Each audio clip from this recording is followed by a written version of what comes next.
आजवर मी आईला तसं कवाच विचारलेलं नाही. तिला त्रास होईल असं काही बी बोललेलं नाही. खरं हाय उद्या मला माझ्या बाचं नाव सांगणार आहे. कोण असेल माझा बा?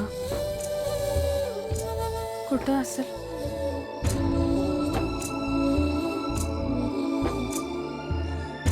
हे काय चाललंय? झोप काय ना झाल्या का? आई मला उद्या बाचं नाव सांगणार आहे त्यामुळं असं व्हायलंय. आयुष्यभर मी हे लपवलं. प्रत्येक वेळी मला भीती वाटत गेली की जर कमळीला तिच्या बापाचं नाव समजलं आणि ती त्यासनी हुडकायला गेली तर, आणि तिकडे गेल्यावर त्या कामिनीनं हिला काही केलं तर, ती बाई कमळीला मारून टाकायला बी मागं पुढं बघणार नाही. संपवा त्या कमळीला.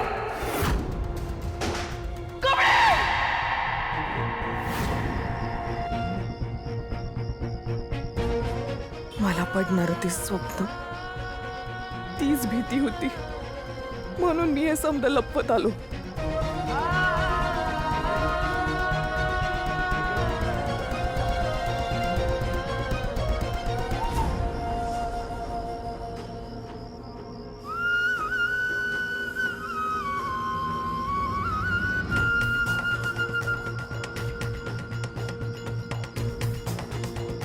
खरं आता नाही.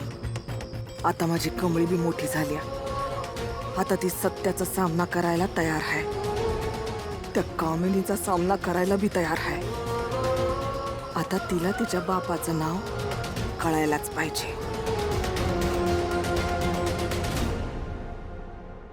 नाही, तुम्ही तो जो मेल आहे तो क्लायंटला पाठवून ठेवा. मी काय तो चेक करतो. ओके, या.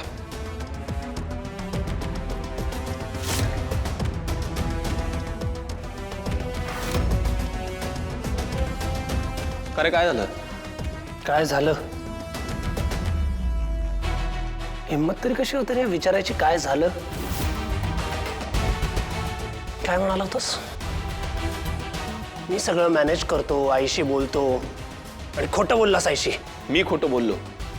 काय बोललो? दादा तुला चांगलं माहितीये मला किती काळजी आहे कमळीची ते, आणि तू आई समोर काहीतरी वेगळंच बोललास. ऋषी, मला ना चांगलंच माहितीये तुला कुणी सांगितलं आणि काय सांगितलंय.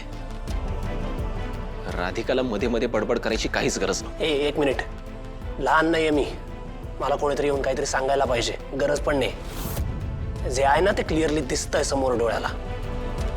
तुझ्यामुळे गैरसमज झालाय आईचा. एक मिनिट ऋषी, उगाच सगळा दोष माझ्यावर ढकलू नकोस तू.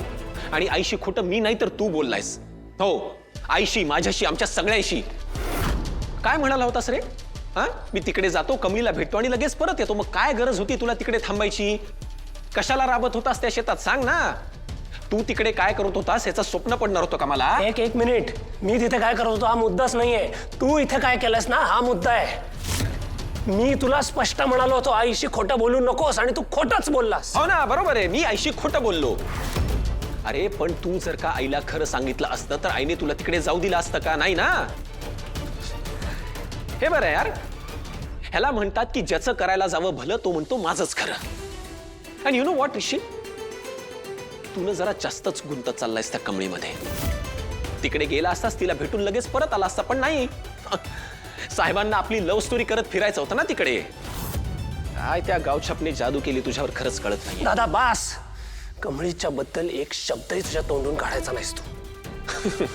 हो का रे? का नाही काढायचा तिच्या विरुद्ध शब्द?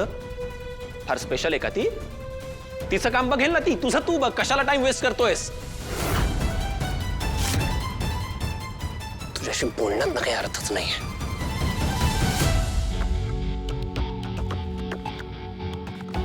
अब आया ऊंट पहाड़ के नीचे. चला, माझं काम तर झालं.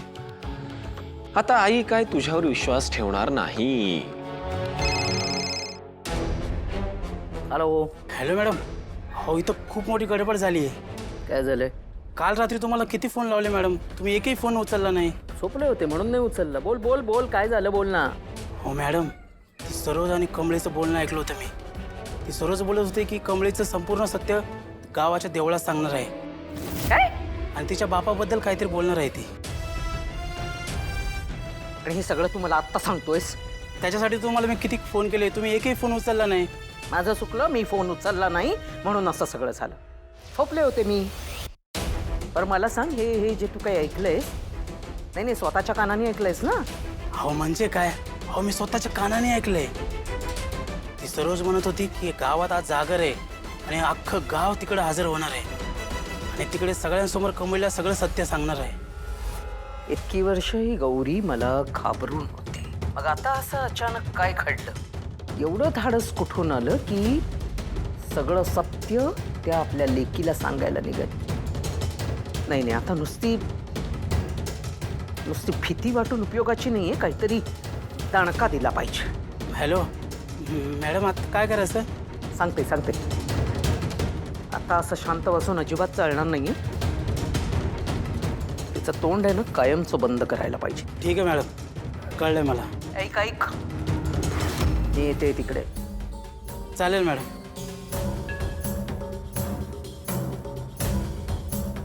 गौरे, प्रत्येक वेळेस माझ्या हातून सुटलीयस. प्रत्येक वेळेस माझ्या हातावर तुरी देऊन पळून गेलेलीस. आता नाही, आता नाही सोडणार तुला. आणि आता फक्त तुलाच नाही, तुझ्याबरोबर तू जिला सगळं सत्य सांगणार आहेस ना, तिला सुद्धा सोडणार नाही. ते नव्ह, काल गावात एवढा तमाशा झाला तरी त्या मायलेकीनं काय फरक पडलाय की नाही? आता फरक काय पडायचा राहिला, लाजा तो सोडल्यातच आहेत. हे अगदी खरं बोलायलीस बघ. आबा होतं तवर सगळं झाकून होतं. काय माहिती त्या म्हाताराला काय माहिती होतं का नव्हतं? मला तर वेगळंच काहीतरी वाटायला.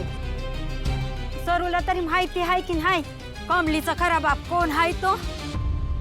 हे मावशे, अगं तुझ्या जिबाला काही हाड? हा, माणूस की काय बाजारात टिकून खाल्ली आहेस का काय? जेवतो येतो त्यासनी बोलायला लागलाय. त्यांनी आजवर काय सोसलंय, त्यांच्यासोबत काय काय घडले याची जरा तरी कल्पना आहे काय? ते आमासनी काय माहीत करून घ्यायचं बी नाही. आणि ते न कळणे इतपत आम्ही काय खुळे वाटलोय होय ग तुला? आहे ना. मग तुम्ही तर असं बोलायला लागलाय जसं काय सरू काकीने तुमचंच काय तर नुकसान केलंय. ए बाई, आम्हाला काय हौस बिऊस नाही. हा, आता याच गोष्टीमुळे गावाची बदनामी व्हायला लागली म्हणून मी बोललोय. आम्हाला काय करायचंय, ना देणं ना घेणं. आता ती कशी वागली कशी जगली आम्हाला काय करायचंय? फक्त आम्ही बाई तसलं नाही जगलो. नाही ना, म्हणूनच म्हणतोय त्यांच्यासारखं जगता आलं असतं की नाही तर असं दुसऱ्याच्या चरित्रावर बोट ठेवलं नसतं. ए काय बोलायलीस? का खरं बोललं तर झोंबलं काय तुम्हासनी? असं दुसऱ्याच्या चरित्रावर बोट ठेवून बोलणं लय सोपं असतंय हो. ए निंगे, अशा जर बायका गावात राहिल्या ना तर आमच्या पोरींवर चुकीचे संस्कार नाही होणार का? शांता मावशी, तुमच्या पोरीसनी जर सरू काकीकडनं काय शिकायचं असेल की नाही तर एकच गोष्ट शिकायला सांगा. किती बी संकट आली, किती बी काय झालं तरी आपल्या लेकीची साथ कधीच सोडायची नाही. तुमच्याकडनं असलं संस्कार घेण्यापेक्षा ते तरी बरं. काय बोलायलीस? तुला तर आता बघतोच.